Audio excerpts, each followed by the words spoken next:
Good morning, good afternoon, and good evening, everybody. Hey, welcome to this episode of the Note Closure Show. As always, excited to be here with you today. I want to say thank you for those that are tuning in and joining us. Good morning, John. Good morning, Tanya. I've got a few other folks that will join us here shortly.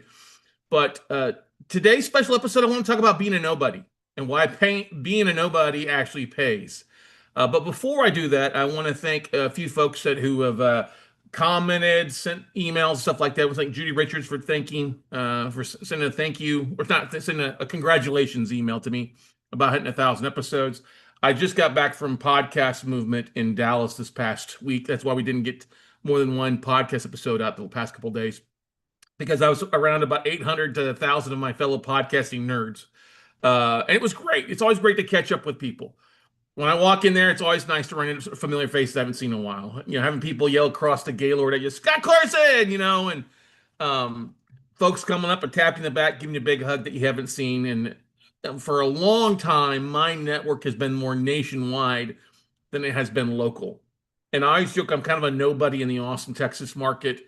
And I want you guys to realize that's okay for each and every one of you. I think a lot of times we get intimidated when we go to like the local real estate clubs or we go to expos and we see these big names and big companies. Like I was there at Podcast, and it's more of a corporate event for podcasters. Okay, and I'll make the connection here as a real estate investor in a second here. But you have like iHeartRadio and Netflix is there, and you have the people that put together the HBO podcast go along with the HBO shows, and you've got some big players and stuff like that. But it's nice, especially when you celebrate a big goal of 1,000 podcast episodes, going there and people come up and congratulate you. And there was hardly any real estate investors there. I'm just going to tell you that right now. There's maybe some inside, but I was one of the few real estate investing podcasts there, bar none. All right. Very few people attended on the real estate side. So why would I go to an event like that? Well, I go to an event like that to learn tools and strategies that will help me get my show out more, help me be a better educator, better tools to help deliver content information to you guys, like our AI clone. I'm the only one there that had, as far as I can tell from who I talked to and the people I talked about it, the only person with a fully digital AI clone. I'm one of less than 2,000 people from Delphi, and probably only like 5 or 6 real estate investors in the entire country that have a fully cloned AI that you guys have access to. And if you're part of the WCN crew, one of the great things about that is that you have unlimited access to that clone as well. So keep an eye out. If you haven't seen the email here, there'll be an email going out here to later today to all of our WC members from our clone, giving you the access to be a part of that. And if you're watching this, you can go to delphi.ai Scott Carson, start playing around AI clone. I also want to thank all of our listeners from Ireland. Surprisingly, Ireland ranks in the top 5 of countries out there listening to us. So I got a little bit of Irish blood in me. No, it's not St. Patrick's Day where everybody thinks they're Irish. I got about a fourth or a fifth Irish. So I want to bring back one of the things I'm going to start recognizing more so is people that are commenting on our YouTube channel, commenting on our podcasts, and sharing those out there. So if you're in a foreign country or in a state here, let's even open up to a state, okay? I always like to hear from our listeners abroad and domestically. So if you want to send a photo of you holding your flag of what country you're from, or what state you're from. I'm here in Texas, so that's one thing. Send it over to me, or I'll take a picture with it and recognize you here on the podcast, recognize it on our socials. I mean, we've had folks send us to it from Ireland. I had somebody send it to me from when they were stationed over in Afghanistan. They sent me the flag over the base a few years back, which is pretty cool. From Brazil, I got a flag here. Where is it? Oh, from Australia, New Zealand, Canada, stuff like that. So feel free to shoot us out there, because this is one thing I always forget about, is that we have a worldwide audience, just not local, a worldwide audience of people looking to invest in notes and invest in the United States. And that's what's great. You don't have to be a big firm. Like if you were trying to do this in London or England, you would have to own millions and millions and billions of dollars to buy in the note space. Okay. And we're very blessed here in the United States to be able to buy notes, one-off notes, as a nobody. You don't have to be anybody. And that's what this episode is all about, is being a nobody note investor. All right. And I've really been kind of teeing this up for a couple days. As I went to the movies last week, and Steph and I went and saw Nobody 2. Okay. So I'm going to talk about why it pays to be a nobody note investor. All right. I like the movies. We go once or twice a week. We got an Alamo Draft House. We go there. We'll have a bite to eat and watch a movie. And I don't know about you guys, but going to the movies is always expensive. So we have like an annual pass. We can go like once a day if we wanted to. That's why how much we like movies. One of the big things. And I always like getting ideas from the movies. We've done a lot with pop culture with like the Star Wars thing where we called it Note Wars. We did the whole Star Trek. We called it Note Trek. I know, not to piss off any Trekkies or Star Wars fans. Yes, we did commingle a little bit there. But we did also the Marvel Civil Wars, the Marvel Infinity Game. We like to throw stuff in here that makes sense to you guys to go. And I don't know if you guys have seen the new movie Nobody 2. It came out last week and we went and saw it. Or it came out 2 weeks ago. We finally got around to go seeing it. It's a great movie. I laughed. It's kind of a poor man's John Wick. Okay. Now, if you don't know what the movie is, it stars the guy from Just Call Saul. All right. I can't remember. I can't remember his name. Drawing a blank. But anyway, in Nobody, in the first movie, because this is the second one that came out, he's just like many Americans. He's working in a job he doesn't like. He's showing day in, day out. He actually works for his brother-in-law and father-in-law at some mechanic place, machine shop, not really happy with life. He used to be a hitman. He used to do something he enjoyed being, or not really being a hitman, but being an enforcer, right? So he's working this job, and somehow he finally gets tired, accidentally on a bus ride home. He ends up beating a guy, ends up beating up the wrong guy, and the Russian mob comes after him. All right. And he ends up basically burning $30 million of the Russians mob money and nobody won. So it's a funny kind of comical experience. This guy's just really good, okay? But with Nobody 2, it's a sequel to it. And what's Hutch, that's his name, that's just the character's name. Hutch just wants to go on vacation. And unfortunately, instead of working in the machine shop now, he is now a hitman for the Russian mob, trying to pay off the $30 million in money that he burned up from the Russian mob, right? And so it starts off with him like being in an elevator trying to get a hard drive from an accountant, which is the guy behind him there. He ends up beating these four guys up in an elevator, no guns.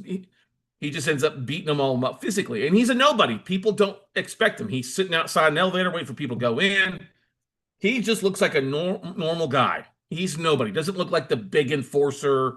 He doesn't look like the Baba Yaga, the John Wick,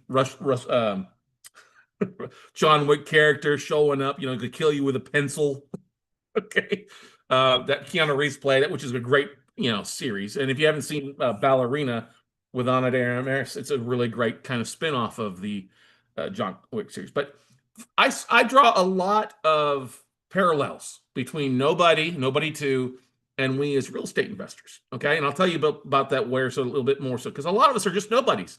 We're just out there going to work day in, day out, trying to provide for our family. And we want to do something more for our family, right? Well, Hutch does the same thing. After he ends up beating these four guys up, which takes longer than he expected, he wants to take his family on vacation. So he takes his dad, his lovely wife, his two teenage kids to go back to this place that he really enjoyed as a kid, which is kind of this poor man's water park. Okay. Poor man's Six Flags, Schlitterbahn, Ratland all mixed into it. And along the way, his kids kind of get a little beat up and stuff like that from the local gang, right? Well, he says, okay, enough is enough. I'm not going to let I'm not going to let somebody mess up my vacation. Yes, I'm here to have fun with my kids, but I'm not going to take this sit down. I'm tired of being tired, right? You will not slap my daughter. You will not punch my kid. You will not do that stuff. And so he walks into a hornet's nest with a local enforcer. And it's kind of funny. There's a scene in the movie that I absolutely love. He's sitting in he goes to apologize. He finds out from his sources in the Russian mob that the boss of bosses for this gang here is just a psychotic, crazy person. Okay. And he goes to meet him up to apologize. Like, hey, listen, guys, this has been a big misunderstanding. I just want to have fun. I'll leave you alone if you leave me alone. Well, the locals can't leave him alone. They keep wanting to beat his ass up. They try to stab him on a boat ride. The sheriff is involved. I mean, he takes care of all of these guys, he does get stabbed, but he's fine. Gets thrown off the boat, comes up, and he just literally cleans house, right? Because it's his family. I mean, who of us wouldn't fight for our family to the death, right? A lot of folks will show up, but they're not motivated. Okay. They're paid to be there, but they don't have the motivation of their family. We all do. That's the great thing that I love about note investors. We're all trying to do something better for our family. Yes, we want a better vacation. Yes, we want a better life. Yes, we're tired of working for the man day in and day out, trying to provide something. We need a break from life and we want to find an alternative way to do some things. Well, Sharon Stone plays the crazy, lunatic, psychotic, drug dealing boss man, cartel in a small town. And what's funny is the whole show is kind of funny. It's very kind of slapstick. It's kind of hilarious. I mean, it's really a nice, easy hour and a half, 2 hour video movie to go watch. It's kind of funny. Yes, you can take your kids if you want to. There's a little bit of language, but there's so many similarities in the show that really makes me think about it. Because I think about us as note investors. When you are going to your first, like I said, your first note expo, or well, note expo is not around anymore, but you go to your first like note conference, it's kind of intimidating. And unfortunately, there are a lot of folks that put on airs that think they're bigger and better than other people. And everybody starts in the same spot as a note investor, unless, of course, you work for a big fund, right? We all start as just nobodies. And so many people are burning money, all right, on bad classes, bad education, bad workshops. I've seen this happen where people try to be a jack of all trades to train you on being a jack of all trades. Well, you don't need to be a jack of all trades as a real estate investor. You need to pick one or two niches and stick to it. That way you're more effective. So instead of burning money, diving into one niche and then focusing on that niche to become the nobody in it. That's the great thing that I love about it. I've walked into banks when I was traveling the country, right? Wearing a suit, looking very young with my short haircut, and I got a guy looking down at me, a bank manager, bank president who's 30 years older than me, 40 years older than me, looking and asking me, like, what the hell do I know? And I could spout off, well, I know you've got $70 million in bad debt because I can pull up your FDIC report. And I'm here to look to buy some of this stuff. And they're like, you're just a nobody. I'm like, yeah, I'm a nobody, but I'm a nobody who's got maybe an answer or two for you.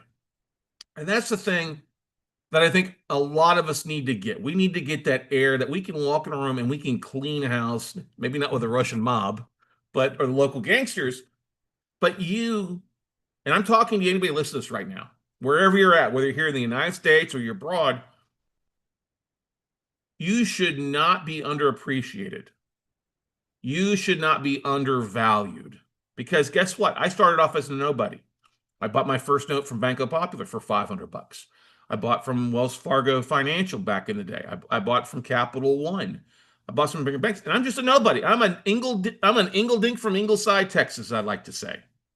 But the reason maybe I'm not as much of a nobody as I used to be is because I showed up. I've been doing this for a long time. I'm an expert at my craft. And guess what, ladies and gentlemen? There's nobody stopping you from doing what you want to achieve, whether it's A, better retirement, leaving your job that you dislike, providing more for your family or kids, or wanting to vacation a little bit better. It's completely up to you. You don't need to go burn money on a bunch of other stuff out there that's not working. And I've had phone calls with people have just signed up for our WCN membership and stuff like that, who spent money on classes and workshops that didn't leave them with anything except more unanswered questions. All right. And that's not what you should be doing. All right. That's not, for me as an educator and a note investor, I pride myself on providing great content for you, great answers, and trying to give you as many tools to help you achieve success so that you're not burning money up, right? If you're going to spend money with me, we want it to go to good value and good education and giving you access to things. So if you're interested, sign up for a WC membership, $97 a month, or sign up for our one-on-one coaching program to help you really take it to the next level. Because we're here to mentor you. You're our family if you're part of the Note family, okay? You don't have to burn any more money. We're going to help you how to make money on that stuff. And yes, you can come as a Note buddy. I want to give a big shout out to Brian and Lisa Dills out of Dallas, newest coaching students. They've already gotten 2 or 3 different tapes in their first 2 weeks and making offers on notes. And they were like, oh my God, people tell me you're a nobody. And that's one of the biggest things that pisses me off. Some of our competitors will say, you're a nobody. Banks aren't going to sell to you because you're a nobody. Well, you know what? Banks will sell to you if you're a nobody. If you know what you're saying and know what you're doing, they are glad to sell to nobody right now. because nobody on the big firms are buying a lot of the stuff out there. They want the bigger 5 million, $10 million size. That leaves so much opportunity on the residential side and the small balance commercial side for nobodies like you and me. And the thing I always loved is when you are out there, when you're making your offers on your first notes, you guys need to be so proud of that. Because most of the guys in Wall Street that work for banks or Goldman Sachs, literally last month, Goldman Sachs, get this straight, Goldman Sachs gave a huge, like 50 million, $80 million apartment bank back to the Royal Bank of Canada, RBC. They did a deed in lieu because they were going to lose the foreclosure. So if Goldman Sachs is screwing shit up, guess what? It means a lot of opportunities. Now, maybe you won't write a $50 million check. You're not a nobody if you could do that. But a $50,000 check, a $25,000 IRA. I got to give a big shout out to Nisha, who's one of our newest WCN crew members, who's doing an amazing job. And she's getting her SDIRA. So she's taking action to capitalize on the opportunities that are ahead of you. And literally, ladies and gentlemen, there's so much opportunity right now out there. There are tapes coming in. We got the small tape in. Actually, Brian and Lisa got this in yesterday or on Friday. It's got some unfinished projects. It's got like those big storage container homes. It's a custom built thing. It's unfinished in Dallas, Little Elm. There's some other stuff in Las Vegas, LA. There's a lot of opportunities across the country if you know where to look. And guess what? You don't have to have fancy credentials. You can be a nobody and achieve success, achieve financial success as a note investor in 2025 and beyond. You just got to know what to say and where to show up and who to talk to. And having knowledge completely passes having a big name or a big LLC or stuff like that. Because unfortunately, there are a lot of folks out there, they're like, oh, there's no note deals, and they've given up. That's fine. Let them give up. Let them walk. If you've ever been through our 3-day workshop, you will see that we show you exactly how to find note deals. We show you where the deals are. We show you how to make those connections. And now it's all up to you, hey, to pick up the phone and say, hey, this is a nobody note investor. I'm looking for deals. What do you have? Because I guarantee banks are listening, other note sellers, note traders are listening to nobody's calling all day. If you will pick up the phone, shoot an email, jump on LinkedIn, you'll find deals that will feel like you're burning money in a good way. Deals at big discounts, hot deals that can be life-changing to you so you don't have to sit around in a dead-end job having your wife or your husband tell you, your kids are bratty kids. You can provide a life that's different than others out there, different than the status quo. So that's my episode for today, ladies and gentlemen, is you don't have to be a nobody. Stop thinking that because you aren't anybody, but you are all somebody. How many times can I work the name or body into the body of this email or podcast? This is actually me. This is not my clone talking right now. I'll tell you that right now. But there's opportunities, ladies and gentlemen. Please have a little bit of self-confidence. You guys can do this. I've seen 18-year-olds up to 80-year-olds buy their first note. I've seen many people of all ages, all background, ethnicity, sexes, races, whatever, religions, buy notes. And yes, they can buy them directly from the banks, directly from other investors. There's opportunity out there to help you make an above average return. If you will quit listening to that stinking thinking in your head or other people telling, oh, you're nobody, who's going to sell to you? You're just a nobody. Well, guess what? Everybody starts off being a nobody. And how do you become somebody? You take action, you make offers, you pick up the phone, you do the things that 99% of people won't do. And that's what's going on in the industry right now. 99% of people are not going to make that extra phone call. 99% of people are sitting around waiting for a spreadsheet or tape to come in from a source. If you're aggressive, if you're reaching out to banks, asset managers, LinkedIn, like I've talked about before, guess what? You will become a somebody on nobody's list, all right? And they'll send you the lists that they have available on a regular basis. So don't go out and burn any more cash. Let's get you rocking and rolling. As always, guys, I'm available for you to book a phone call with me at talkwithscottcarson.com. But I want you to think about this. What's your goals? What's your dreams? What do you want to accomplish?